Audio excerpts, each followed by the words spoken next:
Ada banyak sekali fakta-fakta sejarah yang khilafah berikan sebagai kontribusinya kepada dunia. Ya, Bapak Ibu sekalian yang dirahmati Allah. Lalu bagaimana dengan Indonesia pada saat kekhilafan ada? Bapak Ibu, saya tanya Bapak Ibu sekalian, kira-kira Islam ke Indonesia sampai kapan? Kapan Islam sampai ke Indonesia? Selama ini ada yang menyatakan pada abad ke tahun 1100-an, abad ke-11, ada yang menyebutkan abad ke-12, ada juga yang menyebutkan abad ke-7. Sejak Rasulullah masih hidup, Islam sudah sampai ke Indonesia. Ada teori Gujarat, ada teori Arab. Bapak Ibu, saya ingin mengajak Bapak Ibu untuk beranalisa. Di zaman Fir'aun, jasad para Fir'aunnya Mesir itu dimumikan. Salah satu bahan yang penting untuk memumikan jasad Fir'aun ada yang disebut dengan kamper, betul? Istilah lain dari kamper itu adalah kapur barus. Sekali lagi, jasad Fir'aun yang dimumikan dengan menggunakan kapur barus. Ini kapur barusnya didapat dari mana? Dari barus, Bapak Ibu. Dan barus ini adalah tapanuli. Artinya, Bapak Ibu sekalian, sejak zaman Fir'aun, barus ini sudah terkenal pengekspor kamper ke Mesir. Bapak Ibu, di antara sekian banyak Fir'aun yang menguasai Mesir, ada satu Fir'aun yang beriman kepada dakwahnya Nabi Musa. Dia beriman diam-diam bersama ibunya tanpa sepengetahuan Ramses, Fir'aun yang berkuasa saat itu.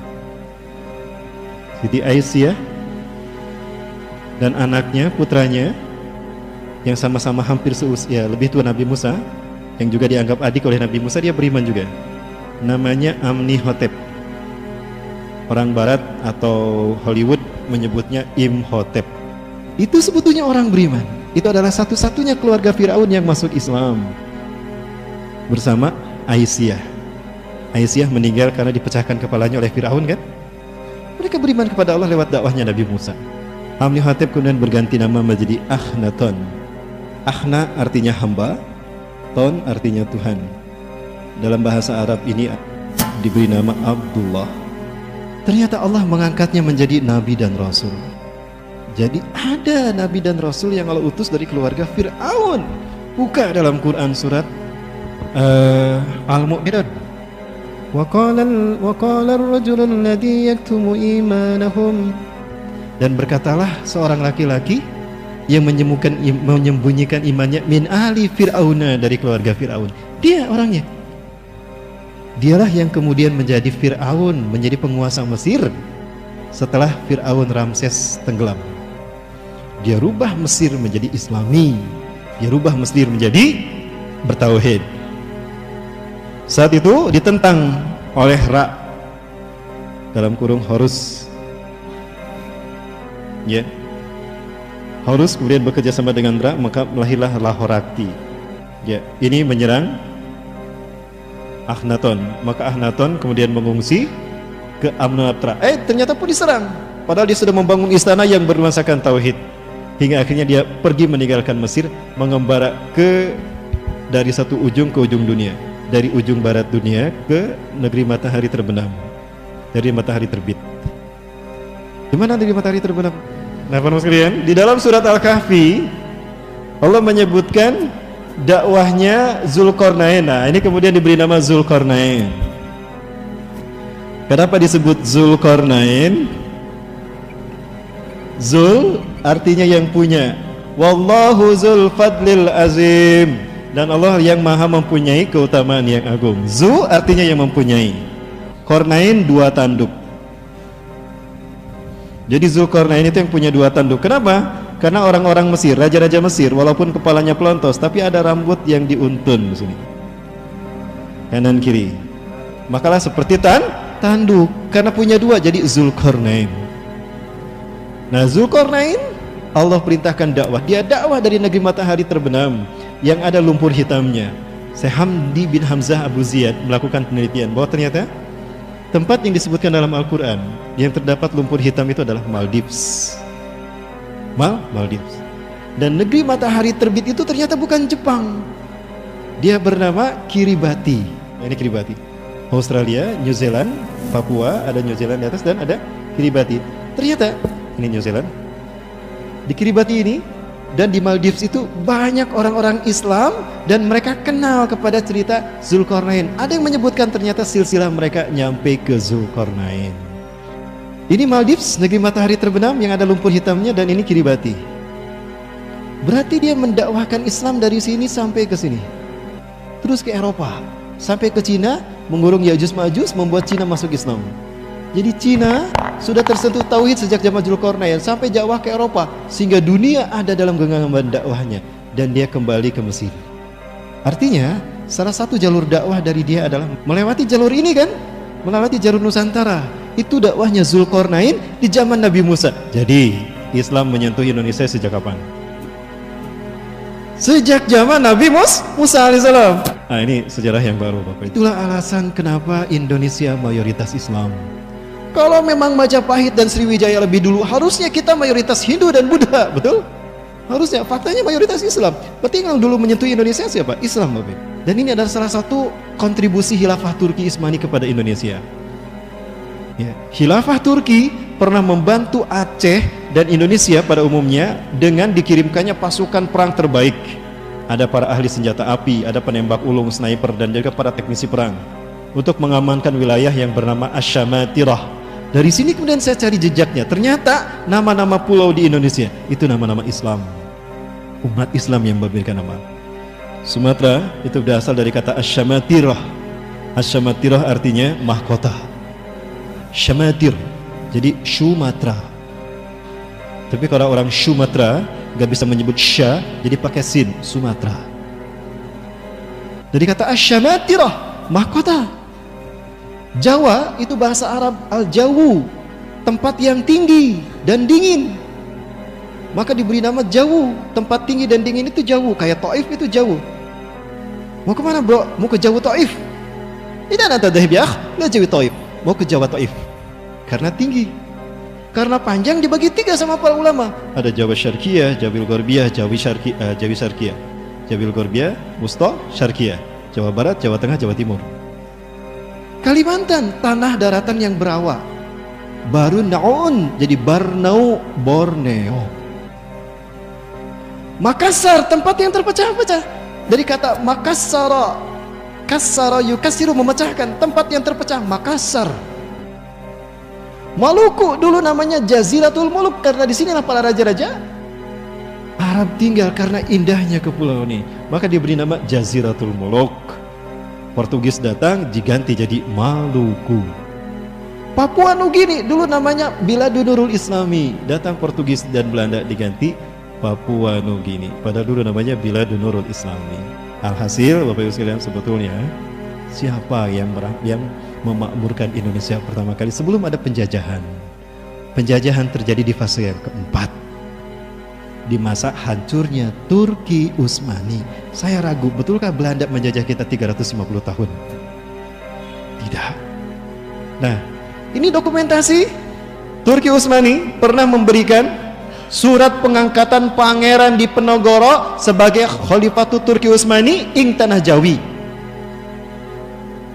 Makanya sekarang istilah Sultan Hamengkubuwono masih mendapatkan gelar khalifah kan? Halo Jogja. Jogja ini menjadi pusat khalifah Asia Pasifik. Wakilnya Turki Utsmani, Bapak Ibu. Ya. Dan ini memberikan bantuan kontribusi besar untuk menghilangkan penjajahan dan mengusir, menekan penjajah Belanda dan Jepang. Artinya Turki Utsmani menguasai Indonesia dan membantu Indonesia dari penjajahan Belanda. Maka betulkah Belanda menjajah kita 350 tahun? Saya tidak yakin Bapak Ibu. Turki Utsmani menguasai dunia kan? Nah, membantu Indonesia. Baik, intinya Bapak Ibu nikmati Allah, semua ini merupakan sebuah, terus dilanjutkan, sebuah fakta sejarah kalau Islam memberikan kontribusi besar kepada Indonesia. Ya, Bapak Ibu sekalian, lupakah kita kalau ternyata Indonesia merdeka atas kontribusi para ulama, para habaib? Ya, mereka lah yang berperan dalam membidani lahirnya Indonesia. Ini Haji Mutahar, salah seorang pencipta Paskibra dan pramuka di tanah air kita. Ini Presiden Soekarno mendapatkan bantuan dana dan dukungan moral dari para ulama kaum muslimin. Di antaranya beliau ini, Asad Syihab. Beliau adalah ayahanda dari Habib Rizik Syihab. Apakah ini yang disebut dengan ancaman bagi keberadaan nasionalisme dan Pancasila? Lawang yang membantu lahirnya Pancasila di Indonesia adalah kaum muslimin. Maka pada saat itu dibacakanlah teks proklamasi kemerdekaan Indonesia. Di mana teks ini, proklamasi bangsa kita berdiri, didirikan, diucapkan di rumahnya Farhad Said Martak. Farhad Said bin Martak, beliau adalah seorang muslim yang mensodakohkan tempatnya, rumahnya sebagai tempat diumumkannya kemerdekaan Indonesia atas Belanda. Dan ini beliau adalah pejuang RI yang tadi berdiri di samping Pak Soekarno yang membantu prosesi proklamasi bangsa ini. Beliau adalah Habib Hussein bin Syihab, ayahanda dari Habib Rizik Syihab. Maka aneh Bapak Ibu sekalian kalau Habib Rizik Syihab diusir dari tanah air ini. Di mana mukanya bangsa kita mengusir orang, anak yang juga membantu kemerdekaan Indonesia? Inilah kesedihan yang dirasakan oleh guru besar sejarah bangsa ini, yang Bapak Profesor Dr. Ahmad Mansur Suniagrara menegaskan kalau bangsa ini lahir karena peran para ulama. Jadi siapa sebetulnya di balik semua perlakuan ini dan semua sikap yang tidak menghargai para ulama kita? Baik, satu fakta sejarah yang ingin kami angkat kembali. Baik, para nikmati Allah. Bangsa ini memproklamirkan kapan Bapak Ibu kemerdekaannya? 17 Agustus 1945. 2 bulan setelah ini, Oktober kan? Bulan Oktober, masih tahun yang sama, Inggris datang dan Belanda ke tanah air kita. Inggris datang dengan maksud ingin melihat sandera politik, tawanan perang. Tentara Inggris yang ditawan di Indonesia. Ya, yang dikirim pada saat itu Jenderal Malabi dari Inggris. Ingin melihat tawanan perang, tapi yang dikirim pasukan perang yang banyak dengan persenjataan perang yang lengkap. Pak Soekarno, Hatta saat itu galau. Masa mau melihat tawanan perang kok membawa pasukan perang yang banyak dan persenjataannya lengkap? Ini kayaknya ingin mengadakan perang kembali. Betul, mereka ingin menjajah kembali. Nah, saat itu berpikir Pak Soekarno, kalau terjadi perang dalam kondisi sekarang bangsa kita belum siap, kita tidak punya pasukan perang, maka kemerdekaan kita hanya berumur 2 bulan saja. Artinya kemerdekaan kita di ujung tanduk saat itu. Nah, kalau tuh Presiden Republik Indonesia coba dalam kondisi bingung seperti itu, siapa yang didekati? Ulama. Dipanggil Jenderal Sudirman. Pak Jenderal, bagaimana ini Pak Jenderal? Pak Jenderal melihat kedatangan mereka. Betul. Menurut Jenderal, apakah ini tidak akan berpotensi mereka akan menjajah kembali? Betul sekali Pak Presiden. Jadi gimana solusinya? Nanya sama Pak Jenderal Sudirman, tidak nanya kepada orang lain. Dan apa kata Jenderal Sudirman? Anda percaya saya Pak Jenderal? Pak Presiden percaya. Apa saran Anda Pak Jenderal? Kirimkan pasukan, kirim utusan. Kirim utusan datang kepada ulama. Datanglah mereka, kirimkan pasukan menemui Kiai Haji Hasim Asy'ari. Ini ulama kan, mustasyar NU. Minta fatwa beliau. Tanyakan tentang 3 hal. Pertama, tanyakan kepada beliau, apakah membela negara NKRI yang notabene bukan negara Islam, yang berdasarkan Undang-Undang Dasar 45 dan Pancasila bisa dikatakan jihad fisabilillah? Seperti itu. Jadi bisa disebut jihad nggak kalau membela NKRI yang notabene bukan negara Islam? Ini nanya bukan ke pendeta, bukan ke pastor, tapi ke ulama. Yang kedua, mereka yang membela nanti NKRI sampai mati, bisa nggak disebut mati syahid? Yang ketiga, kita menyaksikan banyak pengkhianat yang menjual bangsa kita kepada penjajah. Sekali lagi, yang menjual bangsa kita kepada penjajah.